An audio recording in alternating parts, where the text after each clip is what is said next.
Okay, time being 7 o'clock, I'd like to call the Board of Health meeting to order. All members are present. So the first item on our agenda is meeting agenda logistics, and I'm going to hand that over to Christine. Okay, so thanks for giving me the floor. This will be an exciting topic. So the responsibility of our board is to make informed and thoughtful decisions during the meetings. I wanted to start today to just align and refine some of our administrative logistics so we can do that. I have like 3 points to present, and then I'd like to open for discussion from the rest of our board members, and then discussion from any of our non-board members, and hope we can come to an agreement. And then it is procedural, so I don't know if a vote would be required, but at that point I turn it back to you, Chris, to kind of advise what would or would not be like vote worthy, okay? Okay. So first is just regarding materials the board's expected to be informed of or which are presented. I'm a slow reader. So I wanted to ask for the purpose of this, that for board members doing due diligence, any materials that are presented by email to all board members no later than the end of week previous to the meeting. So if Friday is a holiday, that would be like the prior Thursday, or if we're meeting on Monday, that would be the prior Friday, that anything that needs to be emailed that we need to review, any documents that's sent out then. That gives us enough time to review before the meeting and be prepared. And that would be like attachments, hyperlinks, etc. The second thing is I wanted to ask that we uphold the prior voted item, that in the event of a holiday falling upon the regularly occurring meeting cadence, that the board meeting is moved to the subsequent week. So this isn't a new item, it's just a friendly reminder that we did vote on this, and I just want to ask that we kindly adhere to that moving forward from a procedural standpoint. And then last, and not least, I wanted to propose that the meeting agendas are provided to the chair, the minutes are provided to the chair for e-signature. It's timelier, and it's a little more modern, and it'll save everyone in the department some paper and running around and some time. And I'm personally willing to help set that up from like a technology standpoint. I'm a great DocuSign, DocuLoop person. So those are my 3 items I wanted to bring to the table, and I'd like to open up to discussion for any of our other board members. Any discussion? I'm not going to be here, so. And number 3 would be way beyond my knowledge, so. I know with the not having our meetings on a Tuesday, we had voted on that, and I believe the audio for that meeting was lost. I'd have to check, I'm sorry, I don't know. Yeah, and I just never bothered to, because we only ran into it this week. Yeah. Yeah, and a Since few we months voted. ago. And I think I went back to look for the minutes for that, and I don't think those minutes are available on the website. So Yeah, if 'cause we do know where didn't those have- are, Somebody good to didn't locate. record it on the hand thing, and the cable audio didn't work, so Right. we didn't have anything to transcribe for that. Right. That, I have no problem putting that to a vote again if we want. I was thinking we might want to defer for the new board, because Yeah. one of the reasons we did that is I know for Marty, it's a challenge on Tuesdays, and for Aaron and I, if we're going to reorg next week, it might be worth waiting just to make sure that all the members of the board are agreeable to that. But I agree it's with that. whatever the body wants. I agree with that. That makes the most sense. May I? Yeah, non-board members.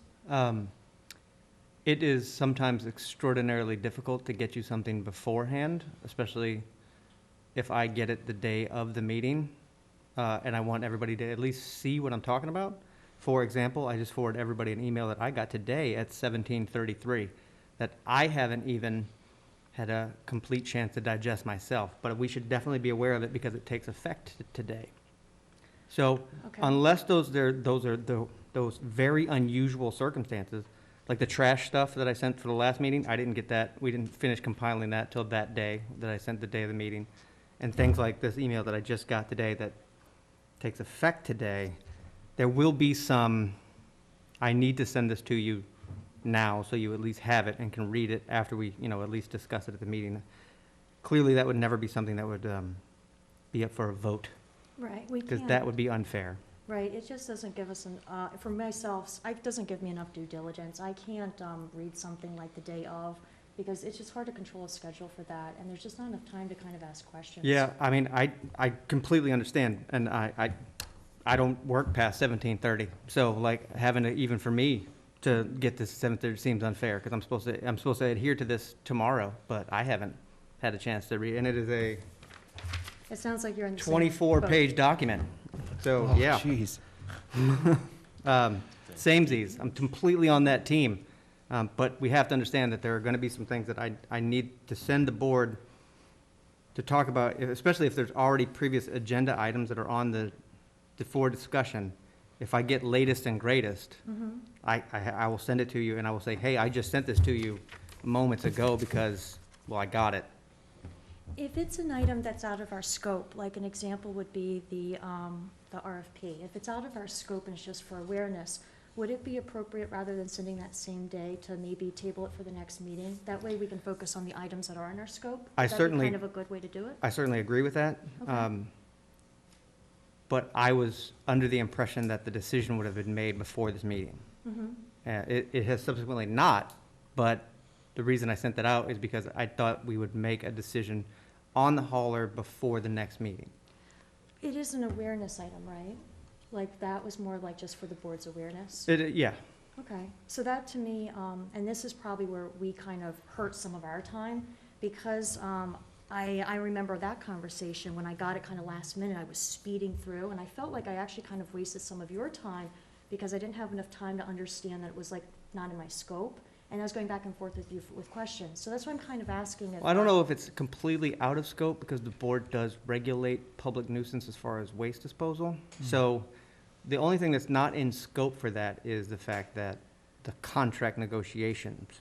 So, I don't want to belabor this, because I agree with you.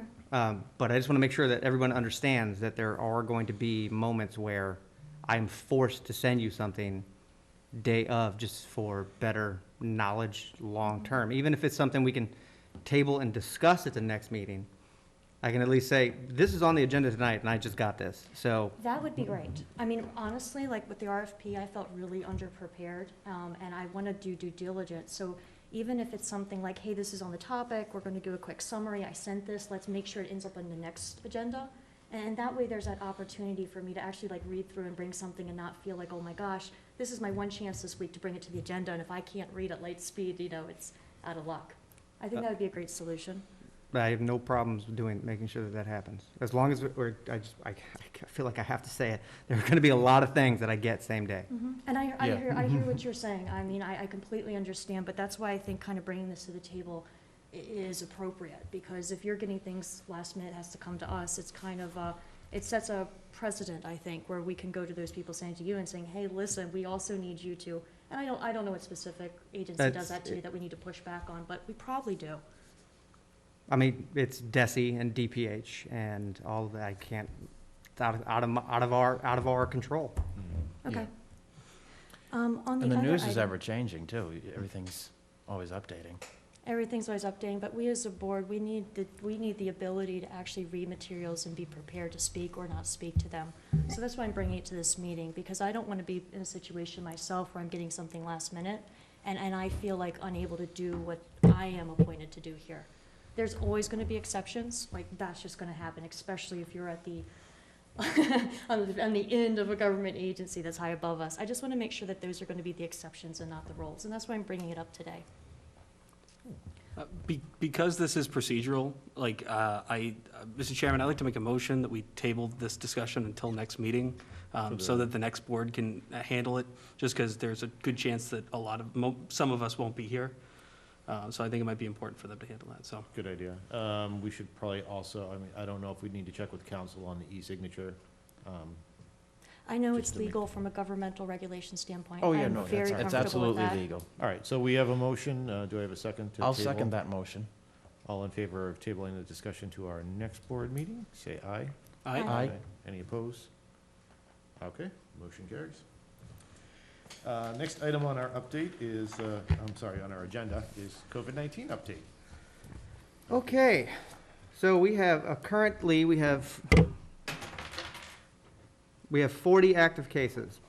I updated the numbers this morning, and as of right before the meeting, sorry, we have 40 active cases, which brings our town total to 1,938, and we have about 63 people in quarantine. Which brings me to the next item that I wanted to talk about. I mean, we can wait if we want to read the email that I just sent and talk about this next week, but understand that it goes into effect tomorrow. Yeah. I don't know what you guys want to do. Yeah, I we think- should touch on that. Yeah, I think it would be beneficial. So the schools, DESI, they put out that they're changing their close contact rules to anyone that is on the bus or in classrooms within 3 feet is now considered the close contact for schools. So we've been following the 6 feet regulations, and now the schools are going to change again. Like I said, we just found this out today. We haven't really had a whole time to like digest it. Basically, and I'm reading from the email here, close contacts who were exposed to a COVID-19 positive individual in the classroom or on the bus while both individuals were masked do not have to quarantine unless they were within 3 feet of distance of the COVID positive individual for a total of 15 minutes in a cumulative 24 hours. Just hit today. I don't know.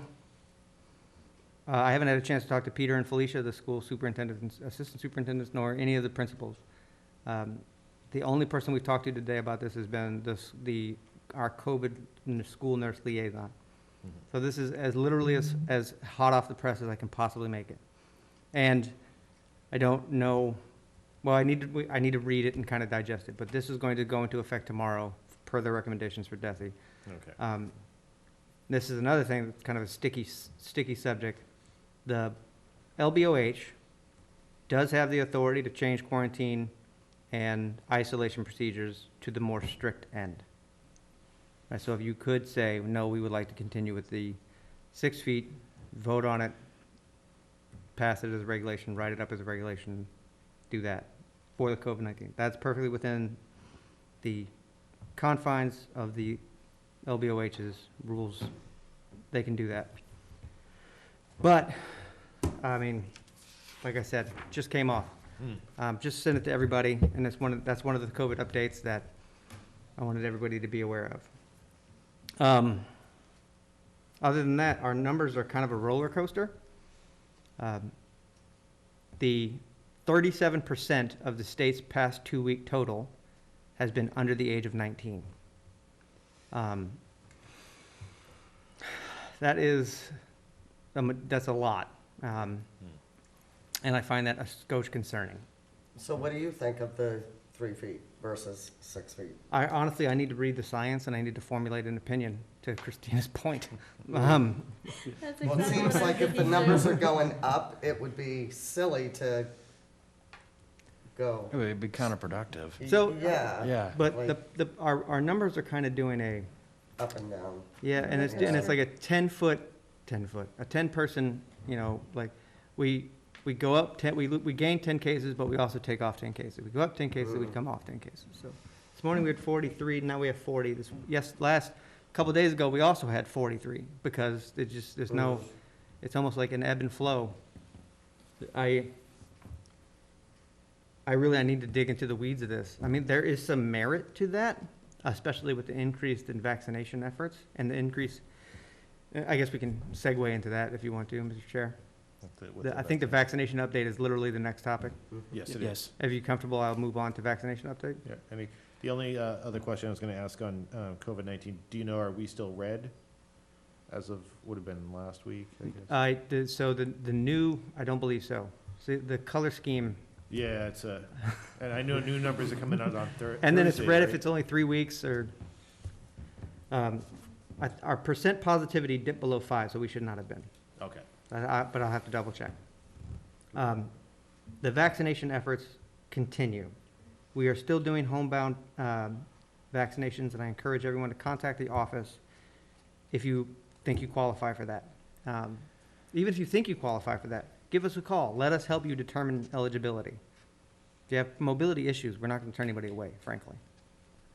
We have switched from Johnson & Johnson to Moderna.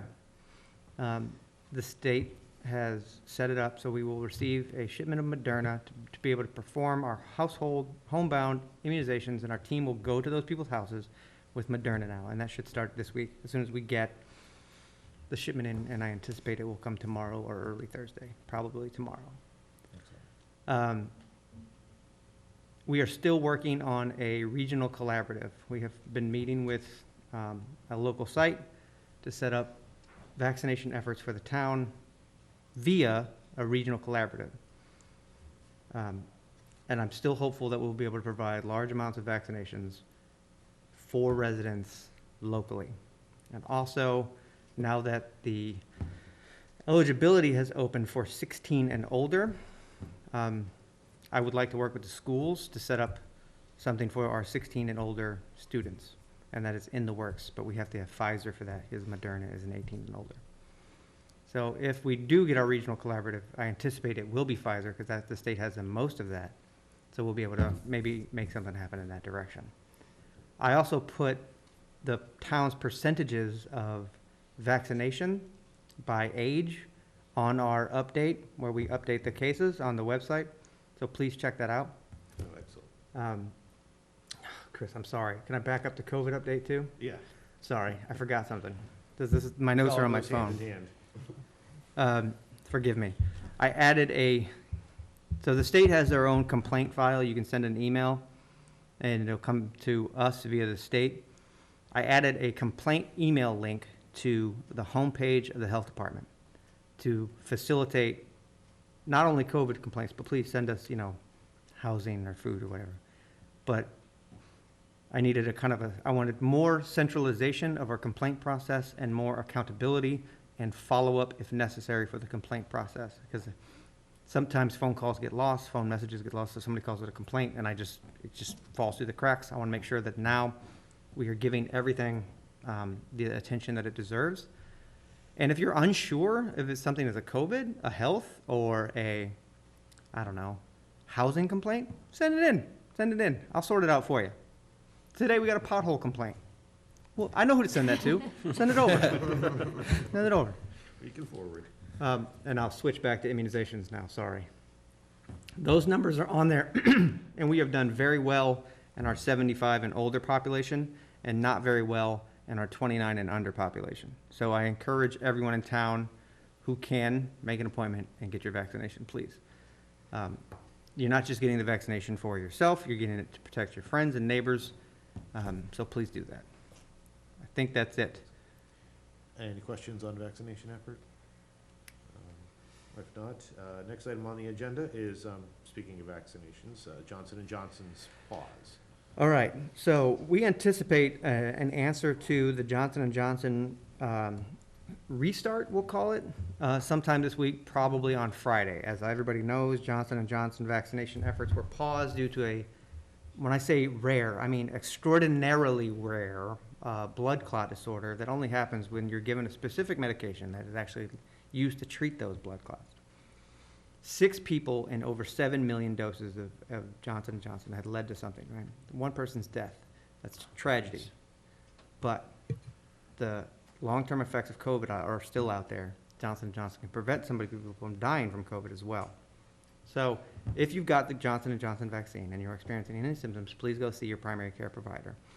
I don't want this pause in the Johnson & Johnson vaccination rollout to undermine all of our efforts in education to make sure that people understand that these vaccines are safe and have been approved for emergency use, which is what it just goes under for it to get used so fast. Right? These vaccines are safe, and you should go get the vaccine that you're eligible for as soon as you can. And I anticipate Johnson & Johnson will open back up. For example, smoking will lead to a significantly higher percentage of blood clots than the Johnson & Johnson vaccine. That's just percentages. So please do not let this pause in the rollout of the Johnson & Johnson vaccine lead to long-term fear or instability in the science that went behind these vaccines. I would take it and I would give it to my kids if that's any consolation. So I hope to be able to do that soon as well. We have spent a lot of time educating as much as possible. I always choose education first for everything. So just read past the headlines. I think I've said that before for Johnson & Johnson. Read past the headlines. It's extremely rare, 6 out of 7 million. It's a tragedy that someone would pass away from it, but we have to keep going.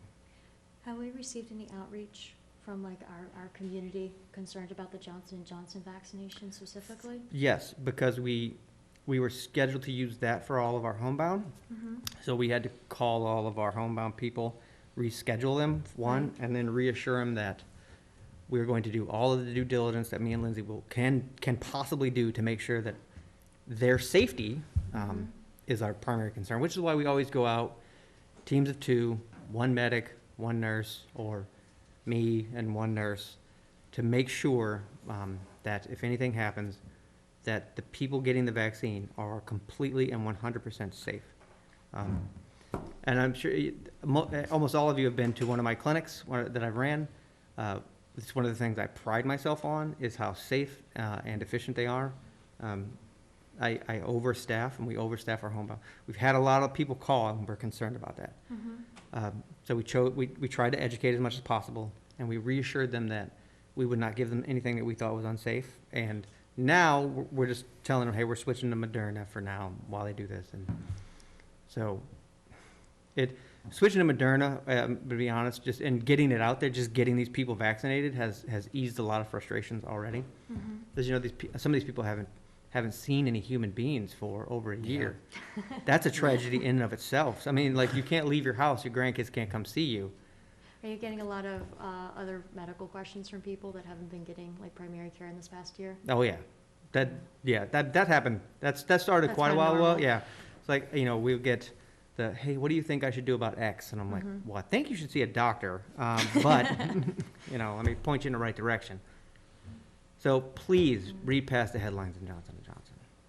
Well, thank you, and Lindsay, for being that resource for the community. I think I've been there, and I know what it's like when you're seeing people who haven't been getting primary care for a year. So I'm sure you guys are picking up and helping direct a lot of people that would let issues go for months and months and months. It's kind of a unspoken hero thing, because it's not in your job, but you're there. So thank you for that. It's our pleasure. I'm a community health worker, always have been, and it's one of the things that I pride myself on. Awesome. Any questions on the J&J? Marty, I just have one more question. Sure. If, I know you still need information, but if the J&J does get allowed to be used again, do you anticipate using that homebound again without having any other information? I know. It's kind of tough to say yes or no to that. Right. I would like to, because it is a one-shot series, and the follow-up is less. Right. I would prefer it, Mhm. but probably going to stick with Moderna, because we only have about 60 people on our wait list right now, and we'll get about 70 Moderna shots. So we should be able to get through them without having it. Yeah. Okay. Thank you, Marty. And then we can use the Johnson & Johnson for anybody else, Mhm. which, Here. indeed. Okay, next item on our agenda is approval of minutes from our April 5th meeting. Do we have any discussion on that? I have one thing on the minutes here. So in the plastic bag enforcement discussion, it says Aaron would like another link sent out. I don't believe I specifically requested for a link. I think it was more, I offered that. did you offer that? Yeah, I Okay. offered to send the link and the letter out. That was me. Right. Can we, I'd like to make a motion that we amend it so that it says that it was from Marty versus from me. Because I was a little more specific in what I was expecting versus how. I know it's a minor thing, but I think it's a little more representative of what we were discussing at the time, so. So we have a motion to amend the meeting minutes to read that, how do we want to phrase that, that Marty would? Marty suggested that we send out a link of the regulation to businesses. Okay, we have a motion on the floor. I'll second it. All right, we have a second. All in favor of amending the meeting minutes to read as stated, say aye. Aye. Any opposed? No? All right, so we'll hold off on approving those until we get them back. Thank you, Chris. All right. Next item on the agenda. Before I move to the chair's message, Alex, did you want to address the board? Yes, all right. Thank you, Mr. Chairman. Thank you, Chairman Chris Schultz, for giving me this opportunity to address the board, our health agent, Marty Golightly, and the town of Abington. Depending on future events and in accordance to the Abington Town Charter, this may be the last time I address the Board of Health as Vice Chairman and as a Board of Health member. Serving on the Board of Health has been one of my proudest experiences of my life. For the last 3 years, Abington, you have granted me the great privilege to serve you as your voice and representation. we advocated for substance awareness to give those struggling in our community the hope for better days, guided people to seek help and know that they are not alone. Our community is better when we care and watch out for each other. Joining forces with the board, Health Agent Marty Golightly, and Assistant Health Coordinator, RECO Angela Allen, to keep our streets clean during trash and recycling strikes. We stood strong to keep our contracted services continuing and even conducted new and inventive ways to help residents dispose of their trash when the times got extremely challenging. We promoted environmentally friendly new protocols to keep Abington green, like the plastic bags. I kept my promise to serve with transparency and keep our residents informed on all public health issues, topics, and events. And as the health department team, we worked and continue to work diligently to maintain safety and save lives during the COVID-19 pandemic. Abington's health department is proactive and a leader when it comes to battling Abington's health department is proactive and a leader when it comes to battling the coronavirus. I could not be prouder to work alongside Chairman Chris Schultz, Linda Dickey, Aaron Christian, Christina Pfeiffer, former members Susan Ferrer-Emery and Teresa Mays, Administrative Assistant Mary DeRusha, Assistant Health Coordinator RECO Angela Allen, Public Health Nurse Lindsay Wright, and our hero Public Health Director Marty Golightly during these challenging times. You're not just colleagues, but friends. Whatever the future, it's been a pleasure to serve with you all on the Board of Health and the Health Department. Whatever the future may bring, I know one thing. The future of Abington is bright, with dedicated people like yourselves at the helm to keep Abington safe, and I know we will have a better future and a better Abington with you all. Thank you, and thank you, Abington. Thank you, Alex. Okay, so I added a chair's message to the agenda tonight because this is the last time that this board in its current form is meeting. My term is up and my time as chair is up, and I just wanted to say it's been a humbling experience working with all of you, especially during the last year. And I want to thank everybody for their service. It's been fantastic to work with such a great team. Our health department that's consistently on top of its game. Thank you for everything that you do. I'm a man of few words, so I just want to say thank you, and good luck to the board going forward. We don't need any discussion on the chair's message, do we? Good job, Chris. Good job. Thank Good you. job, Alex, as well. Thank you. I didn't write a speech. Linda will be next for speech. Do I have a second? So last item on our agenda, reading a proclamation, otherwise known as Embarrass Linda Time. Oh, God. So we have a proclamation here for you, Linda, from the Board of Health. Proclamation for Linda Dickey, April 20th, 2021. Whereas Linda Dickey was elected to the Abington Board of Health in 2012, serving for 9 years, 3 years as vice chairman and 1 year as chairman. Whereas Linda Dickey took her duties seriously and was a devoted public servant, spending much time and effort to these commitments. Whereas Linda Dickey spent many hours attending meetings and speaking with residents, trying to address their concerns. Whereas, on behalf of the residents of the town of Abington, the Board of Health wishes to recognize and thank Linda for her dedication and hard work to the town and its residents.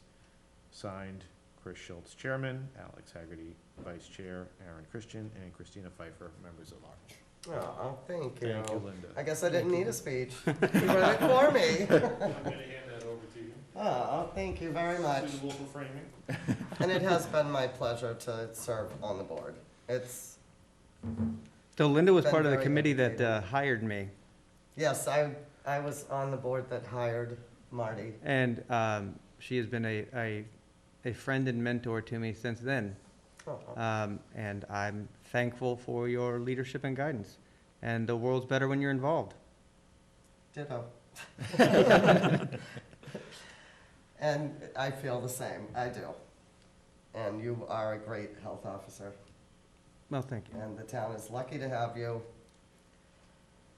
And I don't know what else to say. Motion to adjourn is what you need to say now. What's that? You need to say motion to adjourn. Oh, motion to adjourn. We have a motion to adjourn. Do I have a second? I'll second that motion. All in favor of adjourning, please say aye. Aye. Aye. Any opposed? No? All right, meeting adjourned. Thank you, everyone. And Thank you. that's that.